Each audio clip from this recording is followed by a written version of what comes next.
Hi అండి, నమస్తే. లక్ష్మి కథల ప్రపంచానికి స్వాగతం.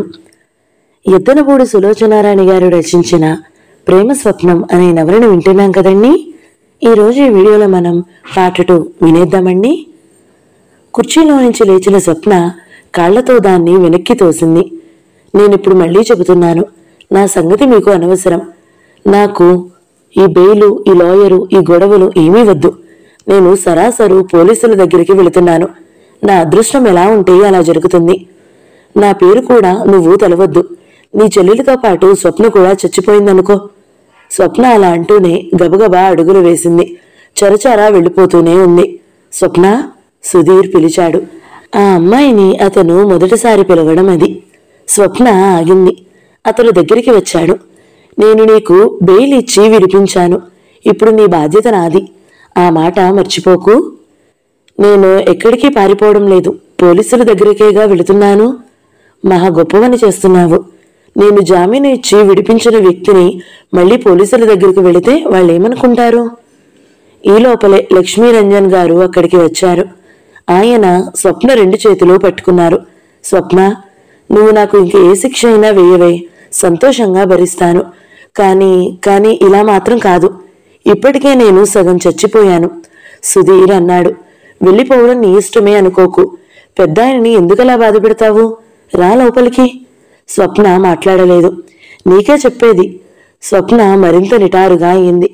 ఆ కళ్లల్లో బగ్గుమన్న అవమానం అతన్ని కాటేయడానికి బుసలు కొడుతున్నట్టుగా చూసింది. నువ్వు నన్నేమీ చేయలేవు అన్నట్టుగా చూస్తూ అడుగు ముందుకు వేయడానికి కాలు కదిపింది. సుధీర్ చెయ్యి చటుక్కున స్వప్న జబ్బని పట్టుకుంది. అది పోలీసుల బేడీలా కఠినంగా బలంగా ఉంది. నువ్వు ఇంకా మొండితనం చేశావంటే నీ కాళ్ళు చేతులు కట్టి గదిలో పడేయమంటాను. రాము, రాము గట్టిగా పిలిచాడు. రాము, వస్తున్నా అయ్యా అన్నాడు. మరుక్షణంలో రాము వస్తూ కనిపించాడు. స్వప్న త్రుటికాలం సుధీర్ కళ్ళల్లోకి చూసింది. అతను అన్నంత పని చేసేట్టే ఉన్నాడు. స్వప్న సుధీర్ చెయ్యి బలంగా వదిలించుకుంది. వెనక్కు తిరిగి వచ్చి కుర్చీలో కూర్చుంది. లక్ష్మీరంజనం గారు బ్రతుకు జీవుడా అన్నట్టు చూస్తూ తిరిగి తన కుర్చీ దగ్గరికి వచ్చాడు. ఏంటయ్యా పిలిచారు అన్నాడు రాము. సుధీర్ తమాయించుకున్నట్టుగా చూశాడు. 3 కప్పులు కాఫీ పట్టుకురా అన్నాడు. తను కూడా టేబుల్ దగ్గరికి వచ్చాడు. చెప్పు, ఏం జరిగింది అడిగాడు సుధీర్. స్వప్న చెప్పడం ప్రారంభించింది. అతను ఆ మాటలు వింటూ కాగితం మీద పాయింట్స్ నోట్ చేసుకుంటున్నాడు. రాస్తున్న అతను మధ్యలో ఎందుకో తలెత్తేసరికి స్వప్న జబ్బ దగ్గర జాకెట్ చేతి దిగువన చూచుకుంటుంది. సుధీర్ కూడా అటు చూశాడు. స్వప్న చేతి మీద అతని వేలు గుర్తులు ఎర్రగా కంది స్పష్టంగా కనిపిస్తున్నాయి. కేసు గెలవడానికి సుధీర్కి చాలా కష్టమైంది. చాలా కేసుల్లో ఎదుటివారు ప్రత్యర్థులైతే ఈ కేసులో ముద్దాయి తనకి తాను ప్రత్యర్థి అన్నట్టుగా లాయర్ చెప్పిన ప్రతిదానికి వ్యతిరేకంగా చెప్పి కేసుని తికమక చేసింది. అదృష్టవశాత్తు స్వప్న తల్లి మరణించడం అనే పాయింట్ సుధీర్కి బలీయమైన ఆధారం అయ్యింది. ఆ అమ్మాయి మనస్థిమితం సరిగ్గా లేదని ఆసరా తీసుకున్నాడు. స్వప్న చూపే విముఖత్వం కొందరికి వేరే అభిప్రాయం కలుగజేసింది. స్వప్న నిజంగానే ఆ హత్య చేసిందని, సుధీర్ తన సామర్థ్యంతో పలుకుబడితో ఆ అమ్మాయికి పడబోయే శిక్ష తప్పించాడని చెప్పుకోసాగారు. మంచికి పోతే చెడు ఎదురవుతుందంటారు అనేట్లుగా స్వప్న కేసు మూలంగా అతనికి తృణం ఫీజు దక్కకపోయినా చేతి డబ్బు వదిలి కూడా అతను ఈ కేసుని ఏదో గోల్మాల్ చేశాడనే అపఖ్యాతి వచ్చింది. ఇది గుర్తుకు వస్తే అతనికి కోపమే వస్తుంది. కేవలం లక్ష్మీరంజన మాస్టర్ గారి కోసం ఈ కేసు తుది వరకు చూసి గెలిచాడు. లేకపోతే స్వప్న తలతిక్కతనానికి అతడు మధ్యలోనే వదిలేసేవాడు. ఇంతలో ఫోన్ మోగింది. సుధీర్ ఫైల్ చూస్తూనే ఫోన్ తీశాడు. అవతల నుంచి గొంతు వినిపించగానే అతని ముఖం ప్రసన్నమైంది. హలో విమి అన్నాడు. అబ్బా పనుంది సాకు చెప్పబోయాడు. వద్దు నేనే వస్తాను గాబరాగా అంగీకరించాడు. థ్యాంక్ యూ, విమల ఎంత మంచిదో, అలాగే అమ్మకి చెబుతాను అన్నాడు. తను ఫోన్ పెట్టేశాడు. చేతిలో ఫైల్ డ్రాయర్లో పెట్టి తాళం వేసి లేచి లోపలికి తల్లి ఉన్న గదిలోకి వచ్చాడు. అమ్మా, నీ ముద్దుల మేనకోడలు ఫోన్ చేసింది అన్నాడు. అమూల్యమ్మ గారు వంట మనిషికి సాయంత్రం భోజనంలోకి ఏం చేయాలో పురమాయిస్తుంది. ఏమిటి, ఏమంది? పుట్టినరోజట, భోజనానికి రావాలట. ఇదేం పిలుపు? ఇంటికి వచ్చి చెప్పాలి గాని ఫోన్లో నా ఆహ్వానం? వస్తానంది. నేనే వద్దన్నాను. మావయ్య ఊరి నుంచొచ్చాడా? ఏమో తెలీదు, అడగలేదు. విమల నీ మీద ఇప్పుడు చేసే ఫిర్యాదు అదే. ఏది నువ్వు అడగవట, తను చెబుతుంటే వినవట. అందులోనూ నా తప్పేం లేదమ్మా. చిన్నప్పటి నుంచి విని విని అలవాటైపోయింది. విమల ఎప్పుడు ఏది మాట్లాడుతుందో నాకు తెలుసు. ఆ నగలు, చీరలు, ఆ గొడవ నాకు వినాలంటే విసుగు పుడుతుంది. ఆ మాట దాని దగ్గరుండు అని చూద్దాం, నవ్వుతూ అంది ఆవిడ. అదే గొడవ వచ్చి పడింది.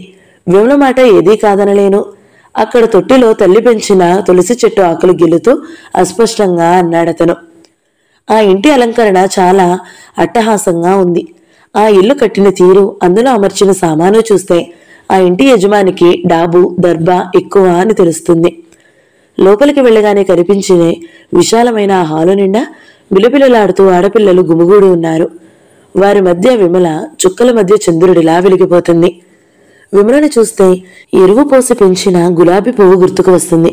ప్రస్తుతం ఉన్న అందానికి అలంకరణలు మరింత వన్నె తెచ్చినాయి. వేసుకున్న బట్టలు, పెట్టుకున్న నగలు అపురూపత్వాన్ని ఆపాదించాయి. పుట్టినరోజు కానుకగా తండ్రి ఇచ్చిన నెక్లెస్, చెవులు, జుంకాలు మెరిసిపోతున్నాయి. విమల ఎదురుగా ఉన్న కేక్ మీద వెలిగించిన దీపాలు వరుసగా ఊదింది. అందరూ చప్పట్లు కొట్టి హ్యాపీ బర్త్డే టు యూ పాడారు. ఏమిటో శుభమారి పుట్టినరోజు జరుపుకుంటూ ఈ దీపాలు ఆర్పడం ఏమిటో. హాయిగా, లక్షణంగా నలుగురు ముత్తైదుల్ని పిలిచి పళ్ళు, తాంబూలాలు ఇవ్వకుండా విమల తల్లి అనంతలక్ష్మి సణిగింది. మీకు తెలియదు వదినా, ఇప్పటి కాలం ఇంతే. ఇవన్నీ పాత పద్ధతులు అంది అహల్యమ్మగారు. ఏం పాత పద్ధతులో ఏమిటో. ఇప్పటికీ మీ అన్నయ్య కొంచెం కారం, గోంగూర పచ్చడి లేదే ముద్ద ఎత్తరు మరి. అది ఎవరికీ కనిపించదుగా. ఇది నలుగురికి తెలిసేదయ్యే. నాకు తెలియక అడుగుతాను. నలుగురి కోసం ఒక రకంగా, మన కోసం ఇంకో రకంగా ఉండమంటావా అంది అనంతలక్ష్మి. ఏ ఎండకి ఆ గొడుగు అనుకో అంది అహల్యమ్మగారు. ఈ ఇల్లు 10 ఏళ్ల క్రితం చాలా పాత పద్ధతుల్లో చాదస్తపు అలంకరణతో ఉండేది. అహల్యమ్మగారి అన్నయ్య గారైన ధనంజయరావు గారు వ్యాపారంలో డబ్బు గడించిన కొద్దీ ఇంట్లో వేగంగా కొత్త పద్ధతులు వచ్చాయి. వాటిల్లో విమల పుట్టినరోజు వేడుక ఒకటి. ఇదివరకు అనంతలక్ష్మి ఇరుగు పొరుగును పిలిచి పళ్ళు, తాంబూలాలు ఇచ్చి, అక్షింతలు ఇచ్చి కూతురికి ఆశీర్వదనచనాలు అందించేది. కూతురు పెద్దయిన కొద్దీ కాన్వెంట్లో చదువు మొదలైనప్పటి నుంచి ఈ పద్ధతి మారిపోయింది. విమల కేక్ ముక్కలు కోసి తినిపించుకొచ్చింది. మొదట తల్లికి తినిపించబోయింది. ఆవిడ ముఖం అసహ్యంగా పెట్టి నాకు వద్దు అనడంతో నువ్వు తీసుకో అత్తయ్య అంటూ మేనత్తికి ఇచ్చింది. ఇంతలో వాకిట్లో కారు ఆగింది. ఆ డోరు వేసిన చప్పుడు వినగానే విమల ముఖం మతాబులా వెలిగింది. అడుగో బావొచ్చాడు అంది. గుమ్మం వైపు పరిగెత్తింది. అప్పటికే కారు దిగి సుధీర్ లోపలికి వస్తున్నాడు. అతని వెనుక డ్రైవర్ 2 చేతులతో పెద్ద ప్రెజెంటేషన్ ప్యాకెట్ తీసుకువస్తున్నాడు. చాలా పెద్దగా ఉన్న ఆ ప్యాకెట్ చూడగానే విమల ముఖం చాటంతయ్యింది. ఓహోహో, బావగారా, రండి రండి, దయచేయండి. ఇప్పటికి తీరుబడయిందన్నమాట. తమరు వస్తున్నారని తెలిస్తే హారతి పళ్ళెంతో ఎదురొచ్చేదాన్నే, బాకాలు ఊదేవారిని పిలిపించేదాన్నే ఆడంబరంగా అంది. సుధీర్ చిరునవ్వు నవ్వాడు. తమరు అలసిపోతారని అంత పని చేయలేదులేండి అన్నాడు. విమలని చూసినప్పుడల్లా అతని మనసులో తెలియని జంకు చురుక్కుమంటూ ఉంటుంది. ఈ అమ్మాయి నాకు కాబోయే భార్య సుమా అనే భావం ఆనందంగా కూడా అదేమిటో హెచ్చరికలా గంట కొట్టినట్లుగా వినిపిస్తుంది. విమల మాట్లాడే ప్రతి మాటలో అతని మీద అధికారం ప్రతిధ్వనిస్తూ ఉంటుంది. ఏరా, భోజనానికి రమ్మంటే నీకిప్పటికి తీరుబడి అయిందన్నమాట. నువ్వు వస్తావని ఎంతసేపు ఎదురుచూశామో తెలుసా అన్నాడు ధనంజయరావు గారు. ఎదురు చూసి చూసి నా ఆకలంతా చచ్చిపోయింది అంది విమల. మీ తండ్రి కూతుళ్ళిద్దరూ అతన్ని లోపలికి రానిస్తారా లేదా అంది అనంతలక్ష్మమ్మ గారు. డ్రైవర్ బహుమతి ప్యాకెట్ తీసుకువెళ్లి టేబుల్ మీద పెట్టాడు. పిల్లలందరూ దాని చుట్టూ గుమికూడారు. ఏమై ఉంటుంది అంది ఒక అమ్మాయి. ఏదో పెద్ద బహుమతి తెచ్చాడు అంది ఇంకో అమ్మాయి. కేక్ అనుకుంటా ఒక అమ్మాయి ఊహాగానం చేసింది. కేక్ అయితే అలా ఉండదు ప్యాకెట్, ఇంకో అమ్మాయి అంది. కాబోయే భార్యగా ఏదో అపురూపమైనదే తెచ్చి ఉంటాడు. విమల ప్యాకెట్ పట్టుకుని ఎత్తి చూసి మళ్ళీ టేబుల్ మీద పెట్టింది. బావా, ఏమిటో చెప్పవు అంది. విప్పి చూడబోతూ ఉన్నావుగా, ఇంకా అడగడం దేనికి? చెబితే ఏమవుతుంది గారంగా అంది. సస్పెన్స్ పోతుంది చిలిపిగా అన్నాడు. వీడికి బహుమతి తేవాలని గుర్తుండడం చాలా ఆశ్చర్యమే అంది అహల్యమ్మ గారు. సుధీర్ తెచ్చిన బహుమతి చూడడానికి టేబుల్ చుట్టూ అందరూ కుతూహలంగా గుమికూడారు. విమల ఎంతో కష్టం మీద విప్పింది. పొరలు విడిపడుతున్నాయే తప్ప బహుమతి కనిపించడం లేదు. ప్యాకెట్ చూస్తే పెద్దది, వస్తువు చూస్తే చిన్నది. ఒక అమ్మాయి అంది. విమల విప్పి ఆకారు ఉన్న చిన్న పొట్లం తీసింది. అందులో టూత్పేస్ట్లో వచ్చే ఖడ్గమృగం చిన్న బొమ్మ ఉంది. దాన్ని చూడగా అందరూ విరగబడి గొళ్ళున నవ్వారు. ఆ నవ్వులు వినగానే విమల ముఖం వెలవెలబోయింది. నువ్వు పుట్టినరోజు నాడు ఇంత ఆశ పెట్టి మోసం చేస్తావా అంటూ సుధీర్ దవడ 2 చేతులతో కొట్టబోయింది. సుధీర్ కూడా నవ్వుతూ ఎలాగో విమల చేతులు పట్టుకుని జేబులో నుంచి ఉంగరం తీసి విమల అరిచేతిలో పెట్టాడు. విమల చూసింది. అది డైమండ్ రింగ్. అందరూ విమల చేతుల్లో నుంచి దాన్ని తీసుకుని ఏది ఏది అంటూ ఒకళ్ళ చేతుల్లో నుంచి ఒకళ్ళు లాక్కుని చూస్తారు. ఈ సర్ప్రైజ్ చాలా బాగుంది అన్నారు ధనంజయరావు గారు. నిజంగా నాకేం తీసుకురాలేదనుకున్నాను సుమా అంది విమల. అహల్యమ్మ గారు ముసుముసు నవ్వులు నవ్వింది. ఉంగరం వేలికి పెట్టమను అంది ఒక అమ్మాయి. పెట్టు విమల అందించింది. అంతలో ఫోన్ గణగణా మోగింది. ధనంజయరావు గారు వెళ్లి తీసి హలో అన్నారు. పెట్టు. ఏమిటి నీ ఆలోచన? తటపటాయిస్తున్నావు. సుధీర్ని చూసి దబాయిస్తూ అంది విమల. నువ్వు పెట్టుకో. ఓహో, నేను పెట్టుకోను. పెట్టుకోకపోతే మానెయ్యి. సరే అయితే పారేస్తాను. పారేసుకో. బహుమతి ఇవ్వడంతో నా పని అయిపోతుంది. అది ఉంచుకోవడమో పారేసుకోవడమో అది నీ ఇష్టం. చూడాంటీ విమల ఫిర్యాదుగా చూసింది. అబ్బా, అది అడిగినట్టుగా ఇవ్వరాదట్రా. ఎందుకలా ఏడిపిస్తావు అంది అహల్యమ్మగారు. అవతల ధనంజయరావు ఫోన్లో హలో ఎవరు అంటున్నారు. సుధీర్ ఉంగరం పట్టుకుని విమలకి చూపిస్తూ ఇదిగో, ఇది నువ్వు అడిగితేనే నేను వేలికి పెడుతున్నాను అన్నాడు. సరే గుర్తుంచుకుంటానులే అంది విమల. సుధీర్ విమల చేతికి ఉంగరం పెట్టబోతున్నాడు. ఇంతలో ధనంజయరావు గారు కేక పెట్టి పిలుస్తూ సుధీర్, నీకు ఫోన్ వచ్చింది. ఎవరో లక్ష్మీరంజనం గారట, చాలా అర్జెంటట అన్నారు. మాస్టర్ గారా? విమల చేయి పట్టుకుని ఉంగరం పెట్టబోతున్న అతను ఆగాడు. 1 మినిట్, ఇప్పుడే వస్తాను. ఉంగరం విమల చేతిలో పెట్టి ఫోన్ వైపు వచ్చాడు. అక్కడున్న అందరూ అతడు ఫోన్ తీసుకుని మాట్లాడడం వింటూనే ఉన్నారు. హలో మాస్టర్ గారా? అవును, నేను సుధీర్ని మాట్లాడుతున్నాను. ఏమిటి? అవతల నుంచి అతనికి ఏం వినిపించిందో ఏమో గాని మై గాడ్, నిజంగానా అంటూ నిర్ఘాంతపోయాడు. మీరిప్పుడెక్కడున్నారు అని అడిగాడు. మీరేం కంగారు పడకండి, నేను ఇప్పుడే వస్తున్నాను. నేను డాక్టర్ని తీసుకుని వస్తాను. నేను వస్తున్నానుగా, సరిగ్గా 10 నిమిషాల్లో అక్కడ ఉంటాను. మీరు అక్కడే ఉండండి అని ఫోన్ పెట్టేశాడు. అంతవరకు నవ్వులతో మాటలతో గలగలలాడుతున్న ఆ హాల్ అంతా ఒక్కసారిగా నిశ్శబ్దంగా అయిపోయింది. అందరూ ఆతృతగా చూస్తున్నారు. ఏమట్రా, ఏమైంది అంది అహల్యమ్మగారు. అమ్మా, మాస్టర్ గారు ఫోన్ చేశారు. ఆయన మేనకోడలు స్వప్న లేదు, నిద్ర మాత్రలు మింగేసిందట. ఆయన కంగారు పడిపోతున్నారు. నేను ఇప్పుడే వస్తానమ్మా. హాస్పిటల్లో చేర్పించడానికి టైం ఉందో లేదో, ఎప్పుడు మింగిందో ఏమిటో అంటూనే అతడు అక్కడ సందడి అంతా మర్చిపోయిన వాడిలా కనీసం విమలతో గాని ధనంజయరావు గారితో గాని వెళుతున్నానని కూడా అనకుండా చకచకా వెళ్ళిపోయాడు. నిశ్చేష్టురాలిలా నిలబడిన విమల తిరిగి తేరుకుని అతని వెనక వెళ్ళింది. కానీ విమల గుమ్మం దగ్గరికి వెళ్లేసరికి అతను ఎక్కిన కారు కదిలి వెళ్ళిపోయింది. విమల లోపలికి తిరిగి వచ్చింది. ఆ ముఖంలో ఉత్సాహం ఉడిగినట్టయింది. సరాసరి మేనత దగ్గరికి వచ్చి అడిగింది, స్వప్న ఎవరత్తయ్యా? స్వప్న అంటే? అహల్యమ్మ గారు క్లుప్తంగా స్వప్న గురించి అంతా చెప్పింది. కొద్దిసేపు అయింది. విమల స్నేహితురాళ్లంతా వెళ్ళిపోయారు. విమల బట్టలు మార్చుకుని గదిలో కూర్చుంది. మాటిమాటికి టేబుల్ దగ్గరికి వెళ్లి ఎర్రటి కాగితంలో మిలమిలా మెరుస్తున్న ఆ వజ్రపు ఉంగరాన్ని చూస్తుంది. 1 నిమిషం ఉంటే బావ నా చేతికి పెట్టేవాడు. ఆ ఊహ ఎంత బాగుండేది అనుకుంది విమల. చేతిని చూసుకుంది. ఉంగరం పెట్టుకోబోయింది. అంతలోనే ఆగి మళ్లీ కాగితంలో పెట్టేసింది.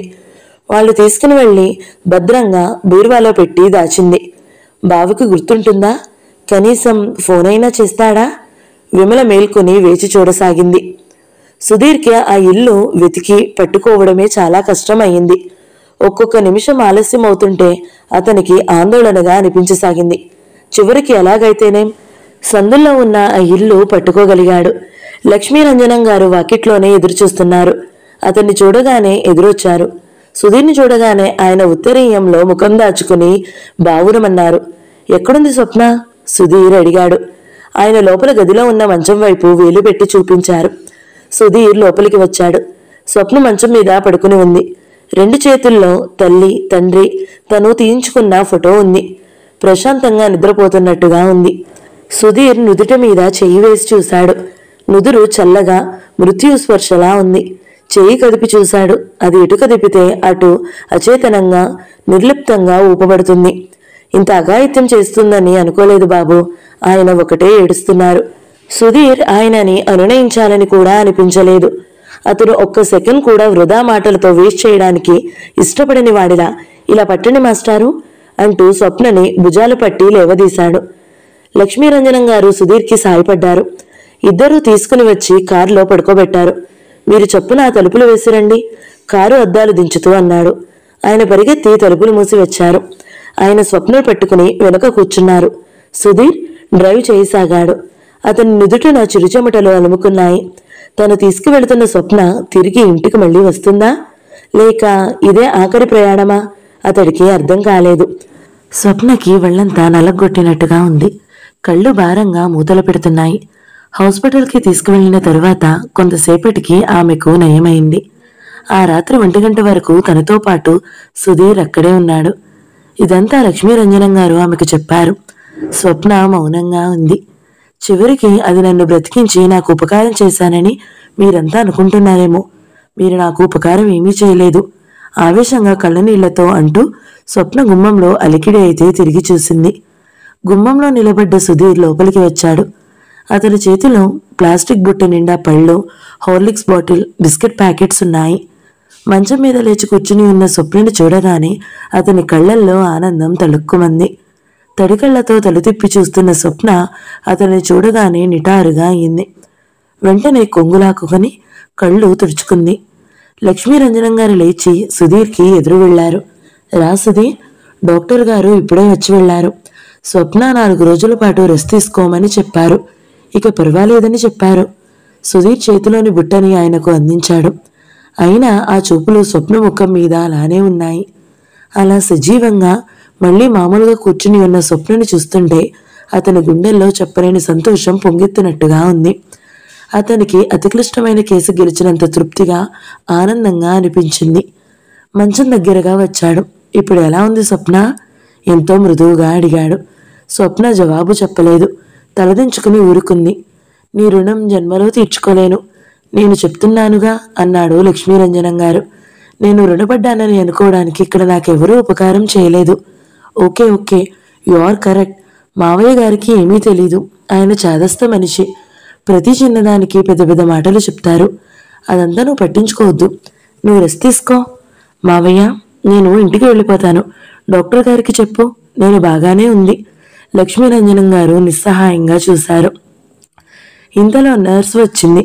సుధీర్ని చూడగానే గుడ్ ఈవినింగ్ సార్ అంది. Good evening. డాక్టర్ గారు ఏం చేస్తున్నారు? బిజీగా ఉన్నారు. ఖాళీ అవ్వగానే చెప్పు, నేను వచ్చి మాట్లాడతాను. అలాగే సార్. స్వప్న చేత మందు తాగించి వెళ్ళిపోయింది.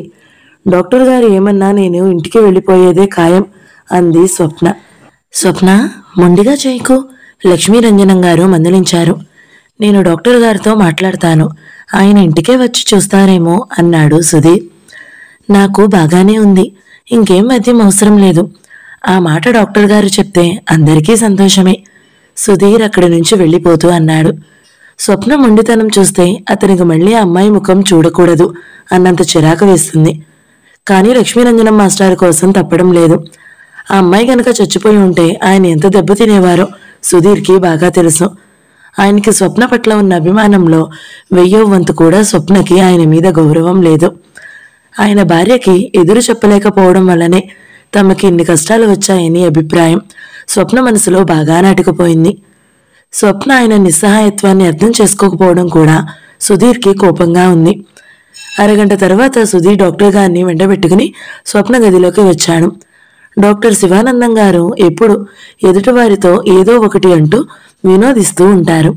వైద్యంలో ఆయనకున్న ప్రతిభతో పాటు మాటల్లో ఈ చమత్కార ధోరణి ఉండడంతో రోగులు ఆయన అంటే అమితంగా అభిమానిస్తారు. ఆయన గదిలోకి వస్తూనే స్వప్నని చూస్తూ, మా ఫెయిర్ లేడీ ఏం చేస్తుంది అన్నారు. పడుకొని ఉన్న స్వప్న లేచుకొచ్చింది. ఫెయిర్ లేడీ ఇంటికి వెళ్ళిపోతానని గొడవ చేస్తుంది అన్నాడు సుధీర్. ఇంటికా? వావ్, ఆయన కళ్ళు పెద్దవి చేసి చూశారు.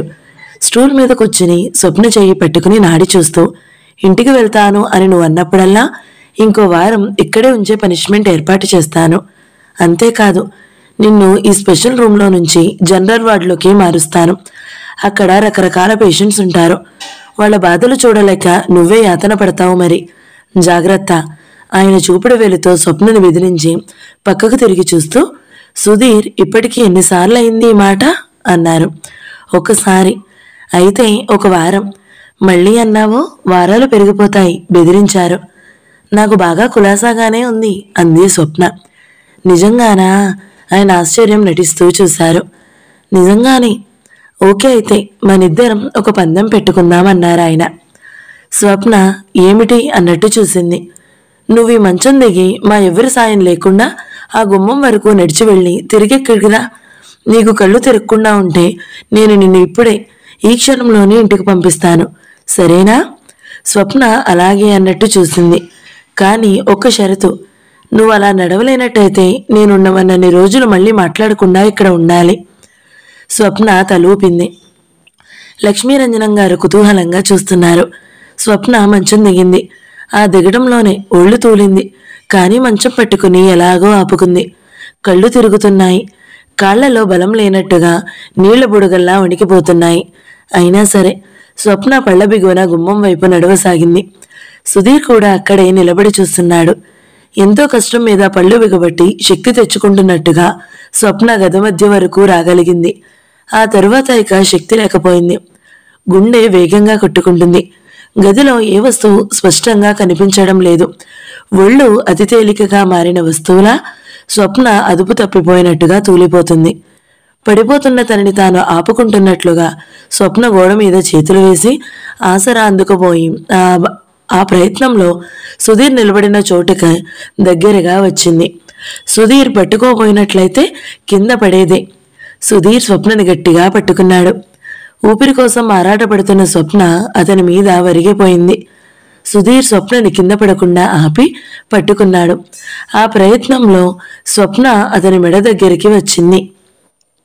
స్వప్న అని పెదవులు అస్పష్టంగా పలికాయి. సుధీర్ స్వప్నని 2 నిమిషాలు అలాగే పట్టుకుని నిలబడ్డాడు. స్వప్న కాస్త తేరుకున్న తరువాత చెయ్యి పట్టి ఆసరాగా ఇచ్చి మంచం మీద కూర్చోబెట్టాడు. డాక్టర్ చప్పట్లు కొట్టాడు. ఇప్పుడు ఓడిపోయినట్టేనా? స్వప్న మాట్లాడలేదు. ఇంకా ఉగురుస్తోంది. ఇదేం అలసట? శరీరంలో ప్రాణమే లేనట్టుగా నిస్త్రాణగా ఉంది. ఇక ఒంటి నిండా చెమటలు కారుతున్నాయి. లక్ష్మీరంజనం గారు స్వప్నని వెనక్కి పడుకోబెట్టారు. మై ఫెయిర్ లేడీ, ఇక ఇంటికి వెళ్తానని అనుకో, తెలిసిందా? డాక్టర్ గారు లేచారు. వెడుతూ, సుధీర్, నర్సును పంపిస్తాను. 1 కప్పు వేడి హార్లిక్స్ తాగించండి. ఆ అమ్మాయి చాలా వీక్గా ఉంది. కనీసం ఇంకో వారమైనా హాస్పిటల్లో ఉండాలి అన్నారు. ఓకే డాక్టర్, లక్ష్మీరంజనం గారిని నచ్చజెప్పమని చెప్తాను అన్నాడు సుధీర్. డాక్టర్ వెళ్ళి నర్సుని పంపారు. నర్స్ ఏ పనిలో ఉందో వెంటనే రాలేదు. సుధీర్ గ్లాసులో వేడి నీళ్లు కప్పులో పోసి తనే హార్లిక్స్ కలిపి తెచ్చి ఇచ్చాడు. తీసుకో అమ్మా, తీసుకో అన్నారు లక్ష్మీరంజనం గారు. వద్దొద్దు, నాకేం వద్దు. నన్ను నా మార్గాన పోనీయండి. నాకు అసలు బ్రతకాలని లేదు. నన్ను బాధ పెట్టకండి. ఆ మాటలు ఆక్రోశంతో వచ్చాయి. లక్ష్మీరంజనం గారు ఏమీ మాట్లాడలేదు. సుధీర్ క్షణం సేపు స్వప్నని నిశ్చింతగా చూశాడు. తర్వాత చేతిలో కప్పు స్టూల్ మీద పెట్టాడు. వంగి స్వప్నని రెక్కపట్టి లేవదీశాడు. హార్లిక్స్ తీసి బలవంతంగా స్వప్న నోటికి అందించాడు. స్వప్న కప్పుని తోసేయబోయింది. సుధీర్ స్వప్న జబ్బని గట్టిగా పట్టుకున్నాడు. చిన్నపిల్లలా అలా చేయకు. అంతా నీ ఇష్టం అనుకోకు. నువ్వు చచ్చిపోదలుచుకుంటే ఈ హాస్పిటల్ నుంచి వెళ్ళిపోయిన తర్వాత ఎన్నో మార్గాలున్నాయి. నిన్ను బ్రతికనివ్వడం మా తప్పు అని నువ్వంటే ఇంకోసారి ఈ తప్పు మేం చెయ్యం, సరేనా? అతను తీవ్రంగా అన్న తీరుకు స్వప్న తెల్లబోయినట్లు చూసింది. సుధీర్ హార్లిక్స్ కప్పు చేతికి ఇచ్చాడు. స్వప్న, జీవితంలో నీకు ఏదో అన్యాయం జరిగితే ఆ కోపం మా అందరి మీద చూపించడం అది ప్రశంసించదగ్గ విషయం కాదు. ఆత్మహత్య చేసుకోవడం అనేది పిరికి వాళ్ళ లక్షణం. ఎన్ని ఒడిదుడుకులు వచ్చినా బ్రతకగలడం అనేది ధైర్యవంతులు చేసే పని.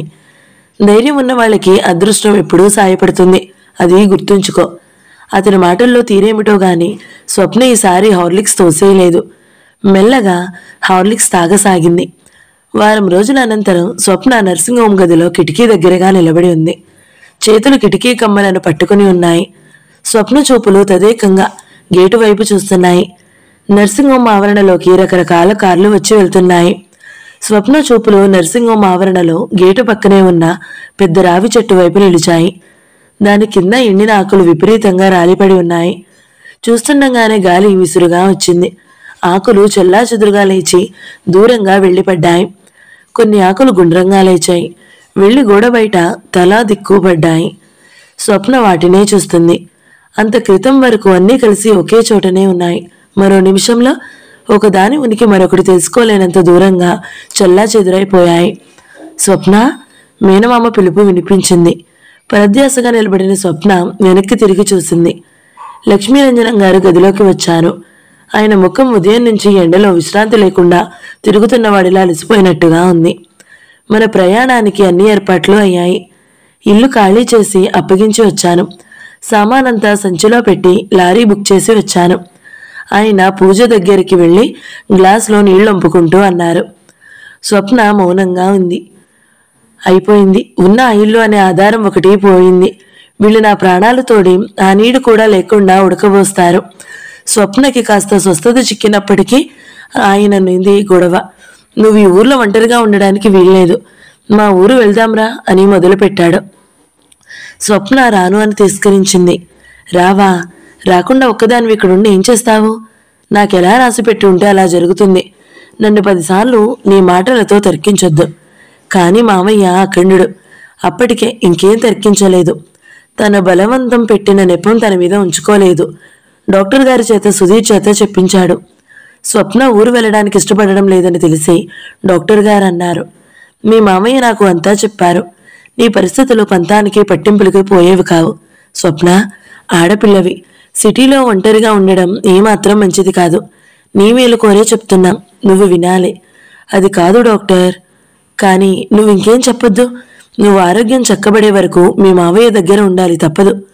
స్వప్న నిస్సహాయంగా చూసింది. ఆ సాయంత్రం సుధీర్ వచ్చాడు. అతడు కూడా ఇదే ప్రసంగం ఎత్తాడు. నువ్వు ఒంటరిగా ఉండడం అనేది సమస్య కాదు. ఆ ఇంట్లో ఉన్నన్ని రోజులు నువ్వు కోలుకోలేవు. మీ అమ్మ జ్ఞాపకాలు నిన్ను మరింత కృంగతీస్తాయి. అందుకే ఆ ఇల్లు ఖాళీ చేసేస్తున్నామని, నువ్వు మీ మావయ్యతో ఊరు వెళ్తున్నావని చెప్పాను. ఆ ఇల్లు ఈ ఫస్ట్ నుంచి ఇంకొకరికి అద్దెకిచ్చేస్తారు. సోమవారం నాడు బాగుందని మీ మావయ్య అంటున్నాడు. ఆ రోజే నీకోసం టికెట్లు బుక్ చేయించాను. అంతవరకు ముఖం పక్కకు తిప్పుకుని మౌనంగా తనకిష్టం లేని హితవచనాల్ని బలవంతంగా దిగమింగుతున్నట్లుగా ఉన్న స్వప్న ఒక్కసారిగా ఇటు చూసి ఆగ్రహం ఆపుకోలేనిది అనలా అంది. ఇల్లు ఖాళీ చేస్తామని చెప్పారా? ఎందుకు చెప్పారు? ఎవరిని అడిగి చెప్పారు? అసలు నా విషయాల్లో కల్పించుకోవడానికి మీరెవరు? నా మీద ఈ పెత్తనం మీకెవరిచ్చారు?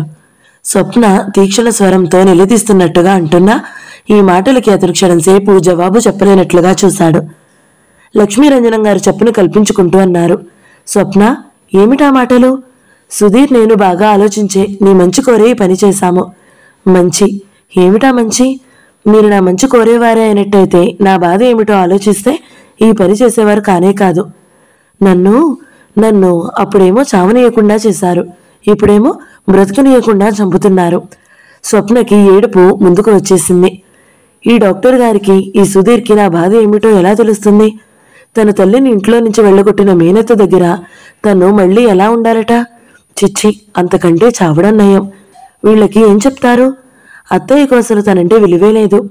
మామయ్య ఆపేక్షగా చూస్తాడని కోపం. అందులో ఈ పరిస్థితిలో వెళ్తే ఇంకేమైనా ఉందా? ఆవిడ నోటి దాటి వీళ్ళకేం తెలుసు? స్వప్నకి వీళ్ళ అభిప్రాయాలకి ఎదురు తిరగాలని, తన భవిష్యత్తు గురించి తనకు తానుగా ఒక నిర్ణయం తీసుకోవాలని ఎంతగానో ఉంది. కానీ నిస్సత్తువుల ఈ నిర్ణయం ఎలాంటిదైతే బాగుంటుందో తోచడం లేదు. చివరికి స్వప్న ఇష్టాలతో నిమిత్తం లేకుండా ఊరు వెళ్లే నిర్ణయం జరిగిపోయింది. ఇల్లు ఖాళీ చేసేశారు.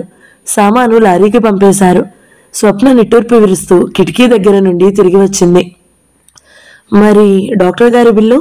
అంది మంచం మీద కూర్చుంటూ. అదంతా సుధీర్ చూసుకుంటాడు.